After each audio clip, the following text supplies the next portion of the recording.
Organizations Corporate. We're thrilled to have you join us as we explore conversations that lead to better teamwork. For those of you who may not be familiar with us, Laurel Ridge Workforce Solutions is dedicated to empowering businesses, organizations, and individuals through customized training, professional development, and talent solutions.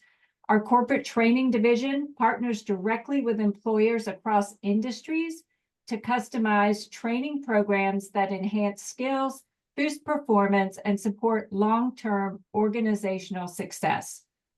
Today's session is part of our ongoing effort to provide free, accessible, high-impact learning opportunities that connect education to real-world business needs. Whether you're joining us from a small business, a large corporation, or a public agency, you'll find practical insights and tools that you can start applying right away. Before we begin, just a few quick notes. This session is being recorded, and the recording will be shared with you with all registered participants after the webinar. Please use the chat feature to submit your questions throughout the presentation, and we'll address as many as we can during the Q&A segment at the end. Feel free to connect with us afterwards if you'd like to learn more about how Laurel Ridge Workforce Solutions can support your organization's training goals.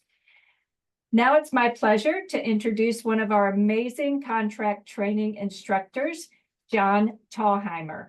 He is an award-winning leadership coach and best-selling author with over 25 years of experience driving organizational success through corporate training, strategic facilitation, and leadership development. Thank you again for being here today. We're excited to have you with us. Now, please join me in welcoming John Thalheimer. John, the virtual floor is yours. Thank you so much. I wanted to hear the round of applause coming through. Woo, John's here. Good afternoon, everyone. I am excited to be here. This topic is so important. It doesn't matter what organization you're in, whether you're in a public entity, nonprofit, business organizations, having those conversations that matter, the ones that help us lead to better teams, that navigate challenging conversations, that allow us to be heard and build stronger teams is critical to how we're successful in the workplace. And I wanted to kind of step back, kind of introduce myself and my philosophy a little bit, because it'll kind of be sprinkled throughout the session today. I believe really strongly that how we're successful in the workplace is our ability to consistently make the right behavioral decision in the moment. When we can do that, when we can make the right behavioral decision in the moment, that's when we're going to be successful. To do that, we need skills, we need knowledge. And so I love these webinars that Laurel Ridge is doing, because I think that gives us an opportunity to take something and go, okay, how do I do that? How do I have those strategic conversations? How do I have those conversations that matter? So I'm getting the results I want, right? It's easy to have a conversation, but to have a conversation that gets you the results you want is really important. And I really believe that leaders are the ones that make organizations go. And so having those skill sets can be really important to get there and do that as well. And so I wanted to start and really kind of ask you all, and so if you can put in the chat, what are some of the hardest conversations you have to have at work? Tell me in the chat, what are some of the hardest conversations that you have to have at work?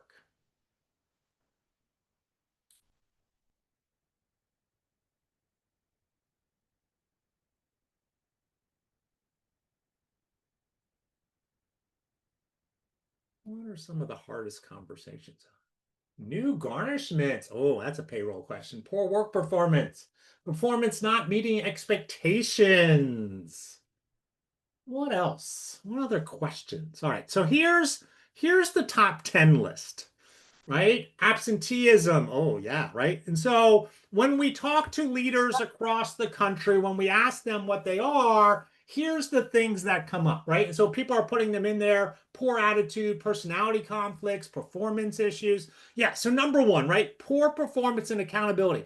How do we address that in a manner that is going to allow not only us to be successful, but that person, that employee, to be successful as well? Hygiene. Oh, yes. Giving or receiving feedback. Also, one of the top 10 hardest conversations. Confronting difficult behavior and attitude.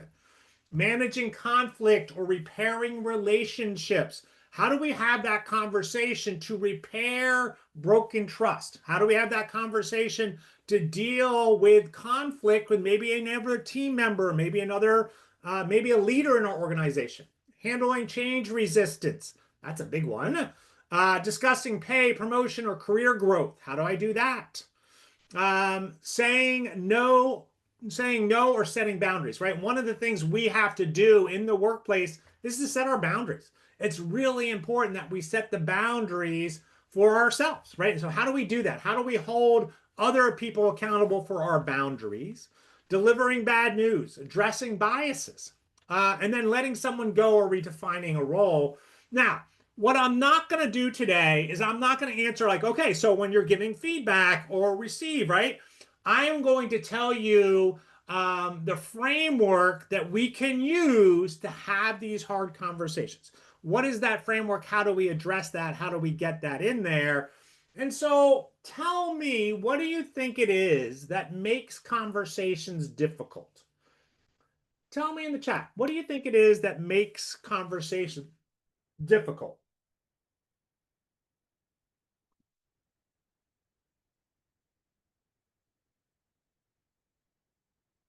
Feelings, emotions, right? Other people's emotions, yes. People's opinions, right? People's opinions could be strong. Anticipation of reactions, perceptions. How will you be perceived? If you bring this up, how are you going to be perceived? How are they going to react in the moment? I love these. This is great. Yeah, you guys are participating. Great. I love it. And so there's a couple things. Number one is lack of psychological safety. And we're going to talk a little bit more about that later, but it's really coming in and I just don't feel safe. I don't feel safe having that conversation with you. Maybe because of the way I think you're going to react, maybe the way I think I will be treated after I have that conversation. There's that emotional risk, right? Not sure how the other person will respond. Will they react or will they respond?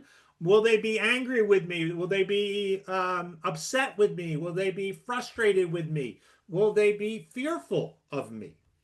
And then there's that power dynamic and status. And so a lot of the difficult conversations we have is giving feedback up or delegating up. How do I do that? How do I go to my boss and have that conversation? Or how do I do that across the peers? How do I have that conversation in there? And then I think this one's really interesting. A lot of people will feel that when there's comfort, there's harmony. And so we don't want to um, be out of there, right? We don't want to be like, oh, I'm going to cause conflict or I'm going to be upset, right? We want to keep that comfort. We want to keep harmony, right? But sometimes we need to step out of our comfort zone. We need to break some of that harmony down so we can have better conversations, right? So we can build trust up, so we can get to that level that's going to lead us into that situation. All right, so difficult conversations. All of us, every leader will face moments when communication feels tough. And so maybe it's a one-on-one conversation with one of your direct reports. Maybe it's going to a peer. Maybe it's going to the boss. But what if we change the way we thought about these conversations? What if we change them from being difficult conversations to necessary ones?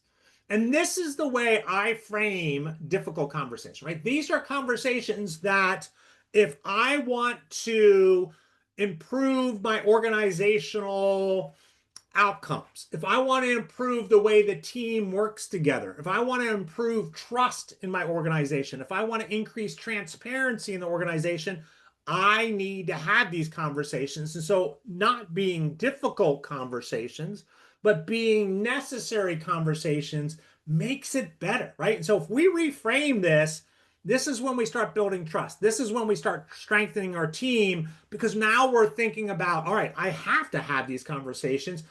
This is going to improve my outcomes and the organizational outcomes. So our agenda today. Number one is, why do these conversations matter, right? And we're going to go through 3 different examples of where these conversations didn't happen and what happened because they didn't happen. And then we're going to talk about understanding behavior. Why do some people act the way they do in that moment?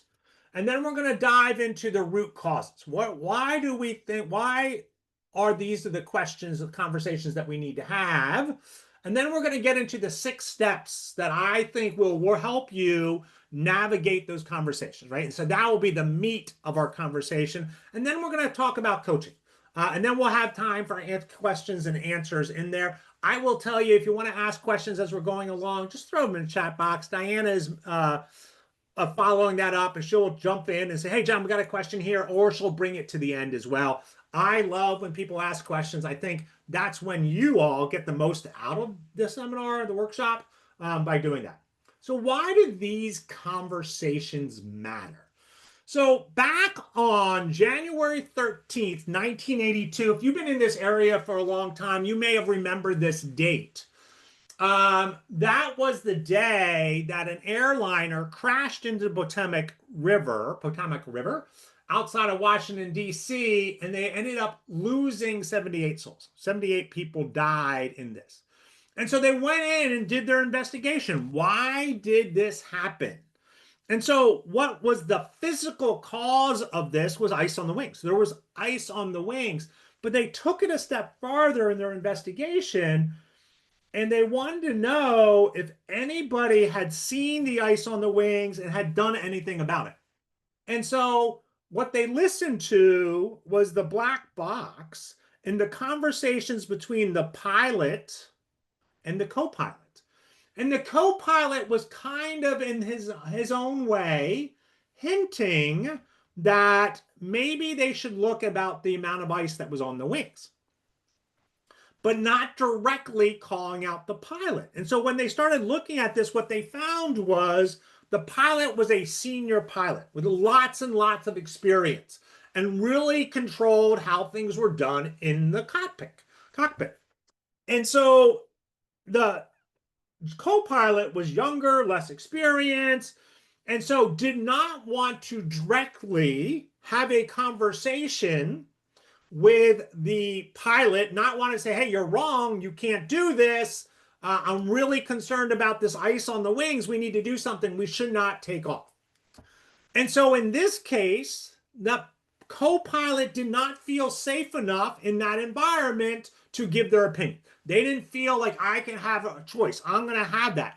And so this can lead to people's death, right? But at work, it's more about cost, trust, safety, and performance, right? And so having that ability to speak up and do that becomes important. These are why these conversations really matter.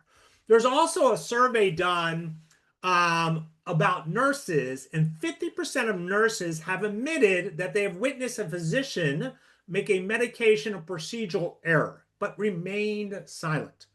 Now, the reason they remained silent was, one, because of the power imbalance. They did not feel it was their place to tell the doctor that they were wrong. And a lot of that had to do with the culture of the hospital. When the doctor says something, you do it, right? And that's what they were taught, and that's what they listened to. And so part of it was that. And then other times, the doctors they got to know, they knew some doctors, they could be like, hey, that's not right. What about this? They could question them.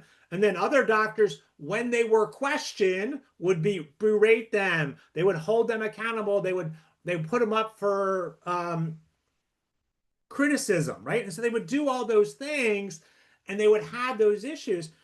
And I got to tell you, this has happened. I have seen this in the workplace. I have seen this not in a hospital setting, but in other settings where individuals, employees were like, well, it wasn't my place to tell them. I saw that they were doing that wrong, but it wasn't my place, because they felt when they spoke up, they were going to get in trouble, right? That person's the boss. And then lastly, there was a supervisor that would not confront one of their employees' performance. And so what ends up happening is this employee continues their low performance, and somebody in senior management sees this and says, you need to fire them. We're firing that person tomorrow. And the manager, the supervisor was like, well, I wanted to be friendly. And I figured if I was friendly, I could build up trust and I could do this and they would start listening to me, blah, blah, blah. And so when we have these conversations that matter, it's not about being nice per se, right? We want to be fair, we want to be competent, but it's about making sure we have that conversation. So sometimes, this is a perfect example, we wait until the problem gets so big that we have less choices to make. And if this supervisor had started early on in the training and expectation setting and so on, this is what I need you to do, and holding that person accountable, that employee would not have been fired. And that supervisor would not have gotten in that. And so why do these conversations matter? Number one, it's about alignment and clarity. So when you're thinking about your small business, your organization, your large business, your public entity, you have to have alignment and clarity.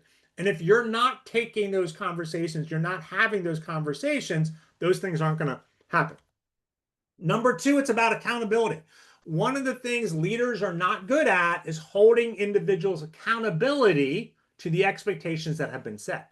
And things start to slide. Oh, it's not that important. They have things going on in their life.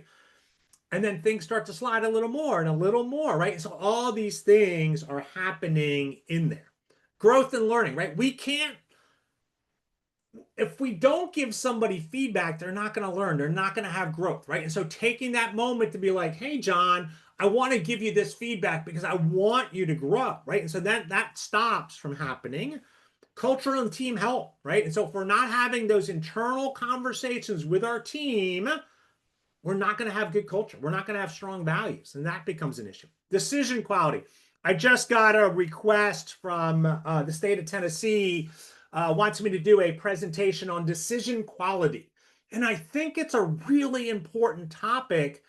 And as a decision maker, if you're not getting all the information you need by not having those difficult conversations, or as I say, the necessary conversations, then you're not going to get to it, right? You're not going to have it. And so having these, not making good decisions is part of why these conversations matter. And then lastly, trust, right? Trust is the underlying thing in all relationships. If you do not have trust, if you do not work on building trust, then it doesn't matter what else you do, right? And so building that trust becomes it, because it really underlies all strong relationships, right? Every relationship you have has to be built on trust in there. And so how do we, as leaders, build trust? What are the 5 things we can do? Number one, we can lead with consistency, right? And so being reliable, following through on our commitments is critical for us to be successful. And I always think about this, right? Because I ask people all the time, like, how do you be trustworthy? And they're all like, you do what you say you're going to do. And I think that's true, right? Basic understanding. But a lot of times as leaders, individual employees have expectations of a leader that they may not be expressing out loud. And so one of the things you have to do is tap into your team, have a conversation with your team about, what do you want from me as a leader? What are the traits that you want me to do? And be realistic. Like, yeah, I will do that one and I will make sure that is happening. But I got to be honest with you, I'm not that great at that. I don't know if I'll be able to meet that expectation of yours. Showing authenticity and vulnerability. And so one of the things we're working on when I'm coaching leaders, right? So I do a lot of leadership coaching, is being vulnerable. Being vulnerable means not knowing that you're not perfect and being open about it. Like, you know what? I am not really good about this particular thing. Here's what I've learned. Here's how I cope with that. Here's how I've gotten better. Here's the things that I do can really allow us to get into a better place. Communicate with clarity and candor, right? So again, being open, honest, and transparent. Now, understanding that we can't be 100% candor, right? We can't be 100% transparent, but we can about expectations, about why we're making decisions that we are, and what are the challenges that we're facing, right? And so kind of going through some of that. Listen before you lead. And we're going to talk about this throughout the session today. But listening is so important, right? So listening is such an important thing for everyone to do because we have to listen to others to inform us so we can make better decisions, right? So kind of getting in there as well, and then acting as a coach, right? So empowering and supporting others to invest in our team success, right? So we're going to talk about how to be a coach a little bit later today. And so one of my favorite books is Crucial Confrontation. Crucial Confrontation. And in that book, the authors ask, or authors say, when you see somebody that is not meeting your expectations, you have to ask yourself, why would a rational, intelligent human being act that way? And so a lot of times, before we start our conversations, we see something happening and we're just aghast, right? We're like, what? Why are they acting that way? What's going on? I don't understand. And so when we look at this and break it down, it comes down to really two things when an employee is not meeting expectations. In fact, when anybody is not meeting expectations, it's a difference between capacity, right? And so capacity has something to do with their energy level, right? Are they motivated to complete the task? Do they have the necessary energy to complete the task? And so when we're thinking about it, we look, and a lot of times we say, oh, it's a capacity issue. They don't have the energy. They're not motivated. They don't really care, right? And so we can address that. We can say, okay, it's a capacity issue there. But if it's not a capacity issue and it's a capability issue, how we address it is going to be different, right? And so capability is, do they have the necessary skills and knowledge? Do they have the necessary resources? Do they have the right systems in place? And asking ourselves, have they been properly trained? And so, how does a leader approach this? How does a leader deal with each one of these? The first one is if it's a capacity issue, we're going to adjust the workload or priorities. We're going to check our systems, make sure they have enough resources, and we're going to offer support, right? Maybe inspire them, maybe do that. If it's a capability issue, it's more about coaching and clarifying expectations, giving them the tools, the skills they need to do that. And so a lot of times the capability issue is hidden behind the I don't care attitude or whatever, right? It's hidden behind that. And so we think, oh, they're just not motivated. They don't want to do it. When in reality, in their brain, they're like, I don't know how to do it, right? And I don't want to come across and say, I don't know. So I kind of just put this attitude out there and go, oh. And when we address the wrong thing, it can lead to issues. It can lead to burnout. It can lead to confusion. It can lead to those things. And so you have to think, is this a capacity or capability issue before you start that conversation, right? You have to kind of think about it. Now, here's the thing. Sometimes you're not going to know. And so the only way you're going to understand what the real issue is by asking, observing, and then testing your thoughts, right? It's kind of testing that before you decide if it's a capability or there. And so those are like the whys behind it. But I also want you to think about what behind it, right? And so one of the things when we see an issue, when we see a problem that we want to have a conversation around, we have to understand the root cause. And so there's a bunch of root causes that we're going to get into that are going to lead to gaps, right? Gaps that we as leaders are going to have to confront with individuals in our workplace. And the first one, the simple one, right? The performance one. And so this becomes the work isn't meeting expectations, right? That individual or that team, they are not meeting my expectations, right? And so what we want to focus on in these conversations is the outcomes that we want and then holding them accountable for their behaviors and their actions, letting them know you're not meeting my expectations. Here is what could happen. Here's the impact. And so we use tools like feedback, coaching, building better systems, making sure they have the right training, right? So capability, capacity issue there, making sure that they have that in there. The second one is their behavior, right? And so their communication, their behavior is unprofessional. And so maybe they have a strong anger reaction to something you said, right? Which is completely unprofessional in the workplace. If you go to my emotional intelligence workshops, I talk about this time where I slammed the door on my boss. Never a good thing, let me tell you. And so, right, so so what do we do? And this is where it's about that emotional intelligence, right? Focusing on self-awareness, emotional regulation. And so giving them training around emotional intelligence, um, making them more self-aware of, hey, when this happens, this is what I notice, right? And so when you get stressed out, you react in a manner that is probably not the most professional in there. And so tools that we can use is self-reflection, feedback, behavior, impact language, right? Kind of going through those things. And then we get into misalignment. And so this is when maybe it's a team, maybe it's an employee, maybe it's a peer where you're not heading the same direction, right? You have different set of goals, different outcomes that you're trying to do. And sometimes it's two teams, right? And so you're working on two different things, but there's this tension because one team's more focused on, oh, okay, we need to focus on this goal, and the other team's focusing on this goal, and then there's tension between those two goals, right? And kind of looking at that. And so the goal here is to create shared understanding of what's going on. Making sure this is the ultimate goal. This is it. How do these goals work together?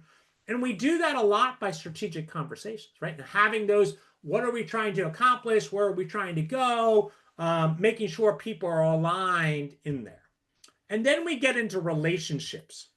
And so something between us feels off, right? Have you ever had one of those coworkers that somewhere along the way, all of a sudden you're like, this is not working. Something's missing, right? And so being honest about that, having that emotional, honest conversation to say, look, I want to have a great relationship with you, but something seems off. Maybe it's a lack of trust. Maybe I'm not being empathetic enough. I'm trying to understand. I want to know you better so we can have a stronger working relationship, right? And so the tools we use is being vulnerable, saying, I feel, right? I'm feeling something that's missing, and sitting down, listening, and then reestablishing our shared goals. And then lastly is this cultural tension. What matters to you feels at odds with matters to you. And this has a lot to do with individual and organizational values. One of my favorite activities to do is to go into an organization and talk about values, right? And what are the values and what are the behavioral norms? Doing that exercise can have such a big impact on teams because we start talking about, well, here's the values of the organization. Here's my alignment with those values or what I don't align with. And here's my behavior norms. This is what I expect when people are going to be honest. What do you expect, right? So we can have those conversations.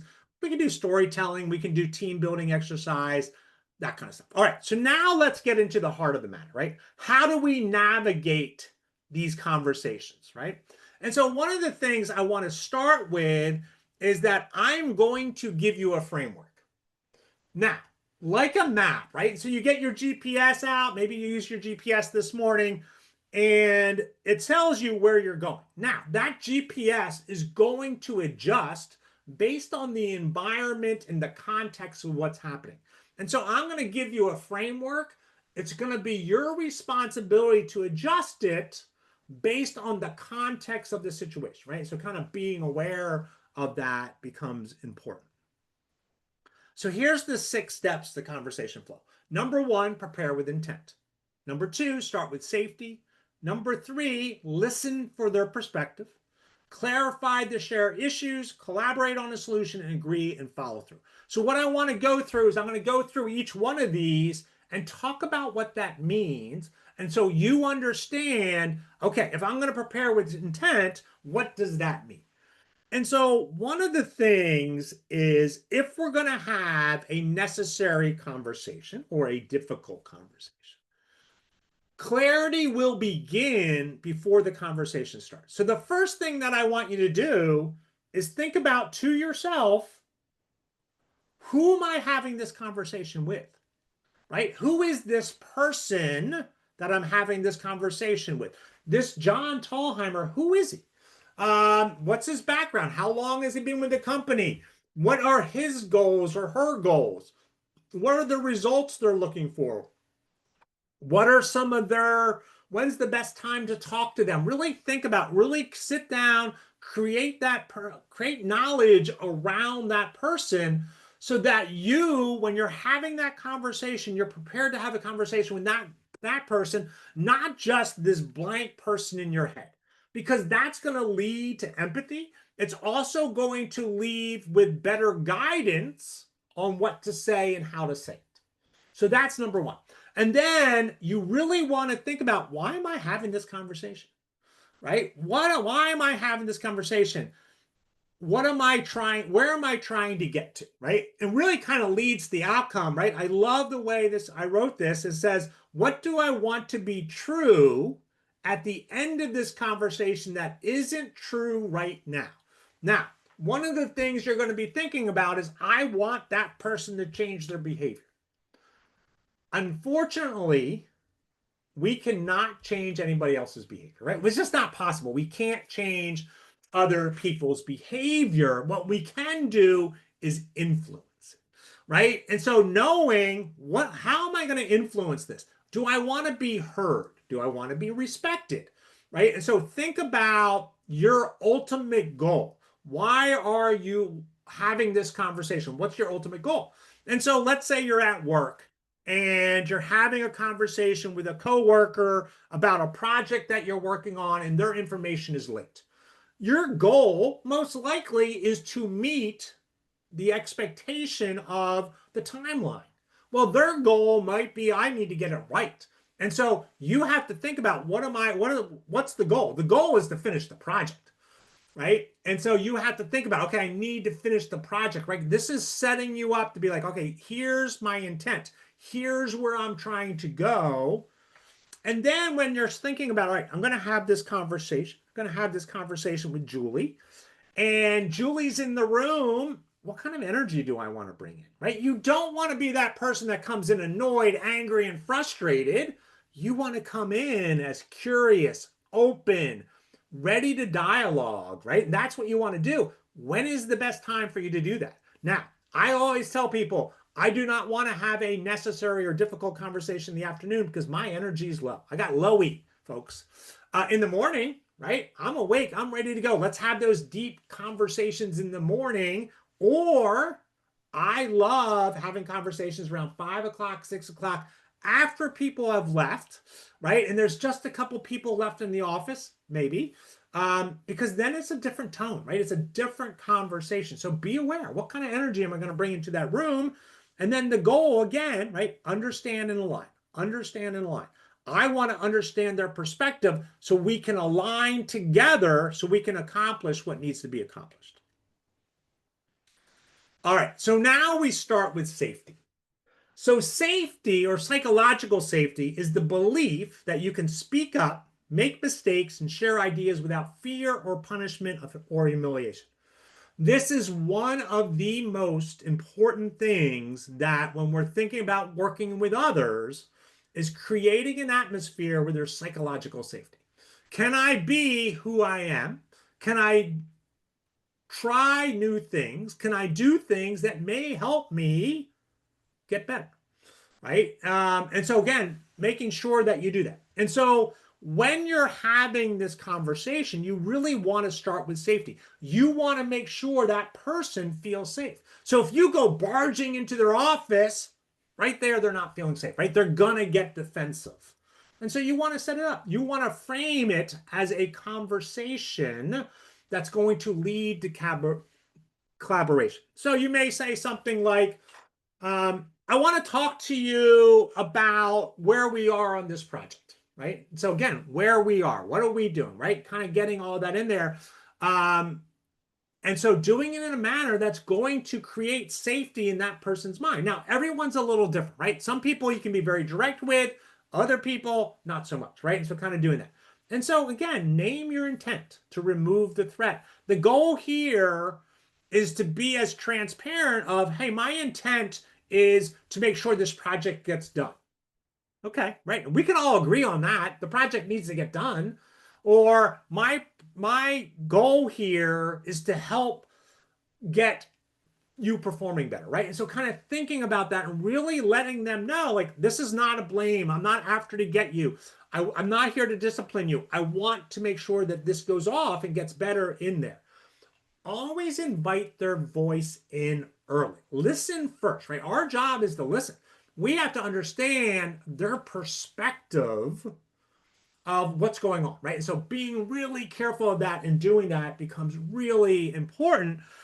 And so after we've invited, we have to sit there and we just have to listen. Now, listening is truly an art. It's truly an art, and we don't do it well. And I don't know about you, but here's my challenge with listening is I am a solution first person. So when I hear you start talking, I'm thinking about the solution. Even though you're only on your first sentence, you haven't got the full paragraph done, I'm still starting on the solution. And so I'm very focused forward, right? I'm focused on, oh, how do we solve this? How do we get to there? And you haven't given me all your information. And sometimes my mind is so focused on there, I'm missing important information. And so when we think about that information, we think about bringing that in, the first thing you want to do is watch a person's body language, right? Because more meaning is communicated non-verbally than it is through words. And it really reveals, right? We can watch somebody's face and we can say, oh, they're really smiling. We can see it in their eyes. Or we can watch and their arms are a little crossed or their body is tense, right? We can see that in the body language. And so one of the things is when you meet somebody or when you see somebody you're going to have a conversation with, just what's their body language? How does that change when you start your sharing, right? Are they now pulling back on you?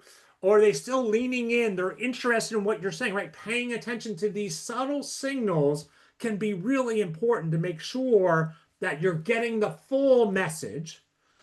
One of the things that I love having people do, and I love doing myself, is asking these curious questions.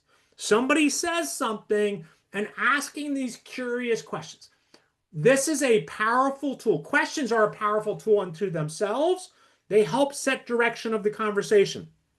They help you understand what the person is saying. They also show you're listening, right? Because you're going to ask these curious questions based on what your conversation partner is saying. You're going to be like, well, oh, tell me a little bit more about that. Describe to me why that's important for you, right? And so it really gives you that opportunity to kind of dive in there to do that. And then paraphrase for clarity. We've all heard this, right? And so when we're having that conversation with somebody, when they say something, we should paraphrase it back to them to be like, I just want to make sure I'm hearing this correctly, or this sounds like you're saying this. When you do that, it says to that person, hey, that person's paying attention. They value what I said, that they're respecting me. And underlying all that is trust, right? You're building trust by asking these questions, paraphrasing back, and then don't forget the emotions, right? One of the things is when you're having a conversation with somebody, say to them, like, hey, so this seems to be getting you a little bit upset, or gosh, you really seem excited about that. Use some emotional vocabulary that's going to allow you to get better. And then embrace the silence. This is hard for a lot of people because we don't like silence. We just don't like it. And so we'll ask somebody a question, and why they're processing, we think, oh, well, they don't have an answer. So I'm going to ask a different question, similar but different question. Maybe that'll help them. But we're not giving them enough time to process, right? So we have to give people that time to process. Now, extroverts will probably answer quickly, but those introverts, they're going to take their time. And so don't feel like you have to rush the pauses. Wait, let them answer. It's hard. Count to 30, count to 40. Just allow that to happen in there. Okay, so now you've listened to them, right? You've listened to them, but now you need to create this shared picture of reality, right? And so what you need to do is go, this is my perspective. Thank you so much. Oh, I appreciate what you said. I want to share my perspective. I want to share what I'm seeing, right? And so you're going to do that. You're going to do it without judgment. You're going to do it without exaggeration, right? 100% of the time you mess up. No one messes up 100% of the time, right? And so you're going to be very specific. You're going to do that.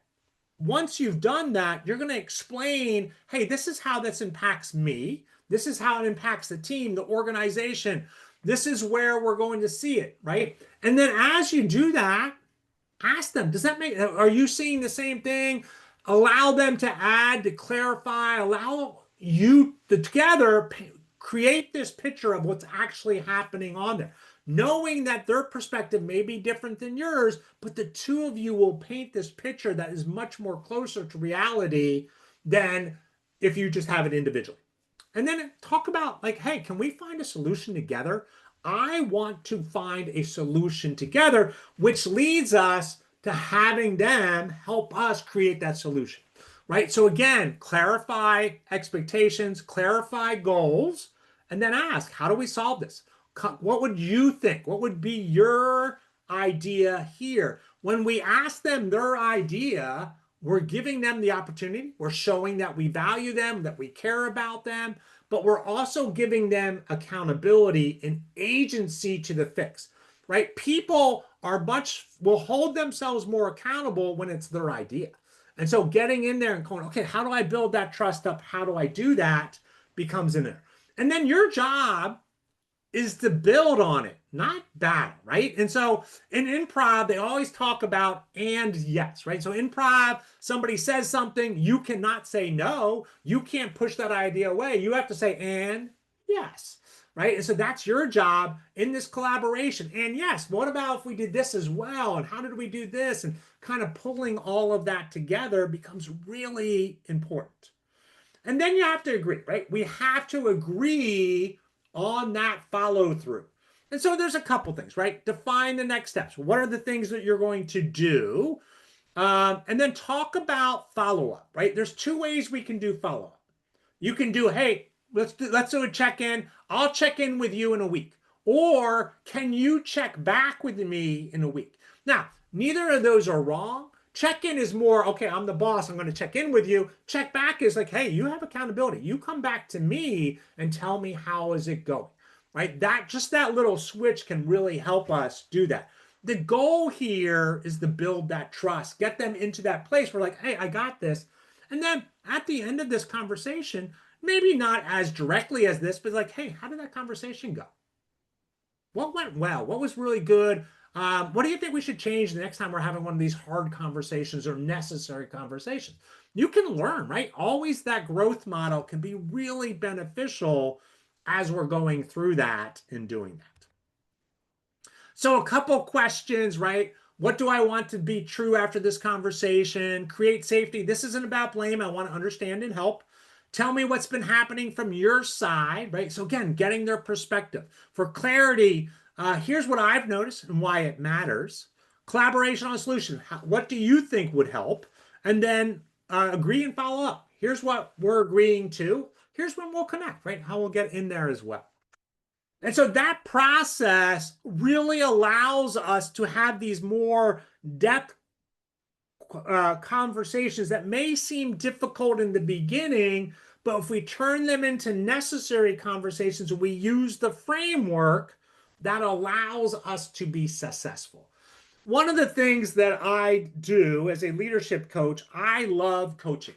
Coaching really helps us. And really, it changed the way I led my teams because coaching is focusing on the future. And before that, I was always focused on past performance, right? Because when we look at feedback is really the mirror that shows us what it was.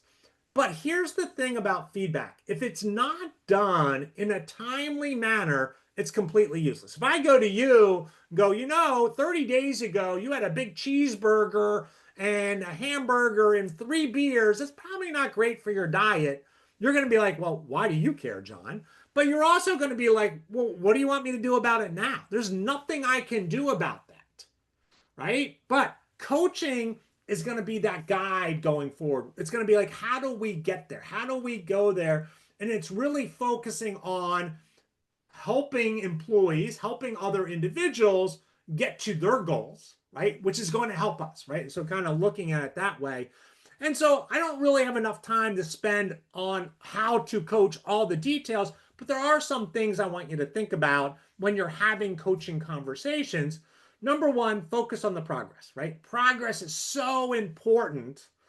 It's not about perfection. Are they making progress towards those goals? Can you recognize that progress? Can you reward that process? And then I love these 4 questions, and we use them all the time in coaching. What went well since the last time we talked? These questions are all about accountability. I'm asking you what went well, what didn't go as planned, right? What got in your way? What barriers? What are you going to do differently next time? And then in the end, how can I support you, right? Do they need more training? Do they need a little more motivation? What is it, right? What are the things that I'm going to do? All of this is about instilling accountability. You want your team members, whether they're coworkers or employees or managers, right? You want them to own it. You want them to define their ownership. This is what you're responsible for. And again, it's all about trust, right? When we're coaching, when we're having necessary conversations, it's all about building that trust up so these conversations become easier. One of the things that I would stress to all of you is that creating a coaching rich environment in your workplace will help reduce the necessity to have difficult conversations because you're just having these conversations all the time. People feel comfortable coaching across teams, above teams, down below, right? That creating that can be really powerful. One of the things I just want to kind of pause here and talk about investing in your team. Why I love Laurel Ridge Workforce Solutions. One is they have so many different courses. They have very technical courses. They have very leadership skills. They were talking before the course about doing EEOC training, right? There's so much that they offer. We should all be taking advantage of it. We should invest in our team so they perform. Knowledge helps. Knowledge and skill building is one of the key critical things to making good decisions. I love, as an instructor, bringing my real world experience. I got 25 years managing people, helping leadership thrive. All of that is so important. And it's focused on you, right? It's focused on what's going well in your team, what's not going well, how can we support you, what things can we do in there as well. And it's flexible. Online, hybrid training, on-site training. I just did a training for an organization. And we did it at one of the community colleges, but we could do it in their break room, right? You could do it wherever it needs to be done. So this course, the one that we just went through, is really based on a larger course where we would actually practice these skills, right? Because that's where the learning is going to be, practicing those skills, is navigating difficult conversation and resolving workplace conflict. So I highly recommend you think about signing up for that, talking to your contact at the Laurel Ridge Workforce and get them on. All right, any questions from what we learned today? Throw that in the question box. I don't know if any questions came through, Diana. Let me know. The other thing is I'm going to send to all of you, or Diana will, a recap of all the things we discussed in here. Plus, you'll get the recording as well. But we'll send you that recap sheet. I put the link in here. It's at the top of the chat, so you can get in there and do that as well. Any questions that you may have?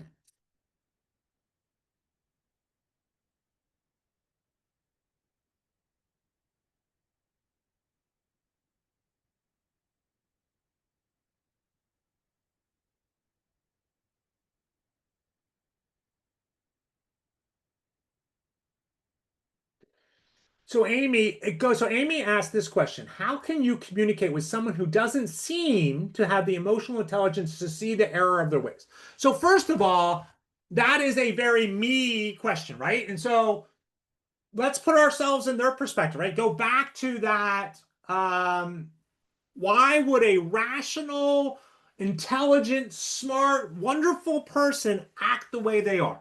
Right? Is it a capacity issue? Maybe they don't have enough energy. Maybe they're dealing with stuff at home that you don't know about. Or is it a capability? And so ask their perspective, right? And I start with asking their perspective. What do you think about this? Now, if somebody has strong emotional negative reactions, right? So maybe you want to give them some feedback, and right? I fear that they're going to react to me in this high level. How do I deal with that, right? And so, one, you got to know their patterns. When's the best time to address them? Pay attention to all of those things. The other thing that I will say is when you share this conversation, it's about creating that psychological safety. Are you making them feel safe? Now, somebody that is reacting highly emotional, maybe not having high emotional intelligence, may have not feel safe in the work environment. And so being aware of that, am I creating that safety? Am I doing, because again, we can't change their behaviors. All we can do is change our behaviors that will hopefully influence how they see the world. So Amy, let me know if that helped.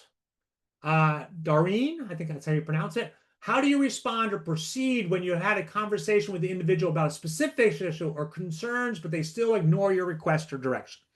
Good question, right? So one of the things we look at is when we start these conversations, is it a situational question? They did one thing, or is it a pattern of issues, right? Is it a pattern of issues, or is it a relationship thing? So Doreen, when we have that pattern, we're addressing the pattern. And so we're going in saying, last Tuesday, I asked you to do this. You didn't do it. This Tuesday, same thing happened.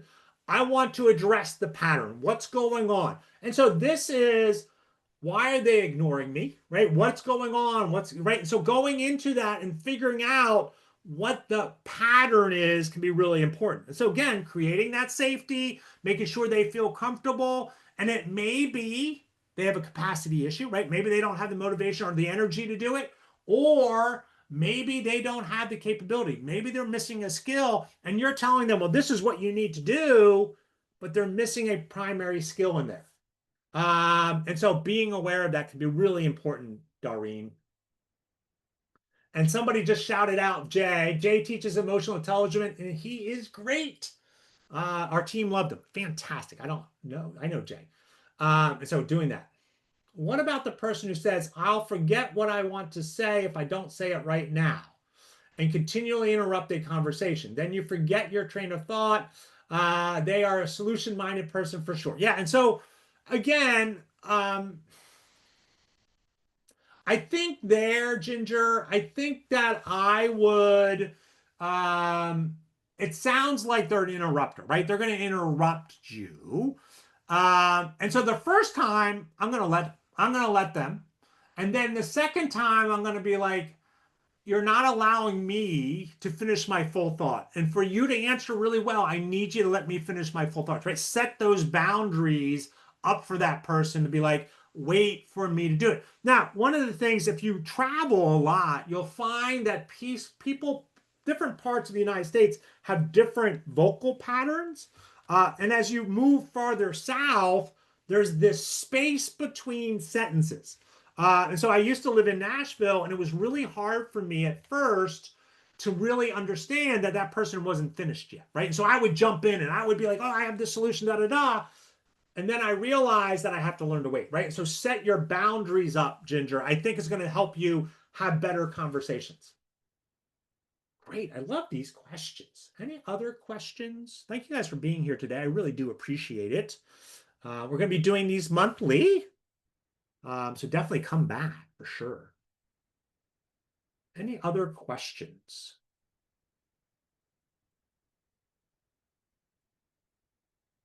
Or Christine or Diana, do you want to say anything before we close this all up? Sure. John, thank you so much. This was Oh, so informative, so helpful. We gained practical insight and practical tips. Wonderful job. Thank you so much. If you are interested in talking with us about customized training, please reach out to us. You can send us a message in the chat. You can email us. We'll hang out here for a few minutes after. And please check your email. We'll be sending the recording and also information for December's free webinar. Thank you, everyone, and have a safe day.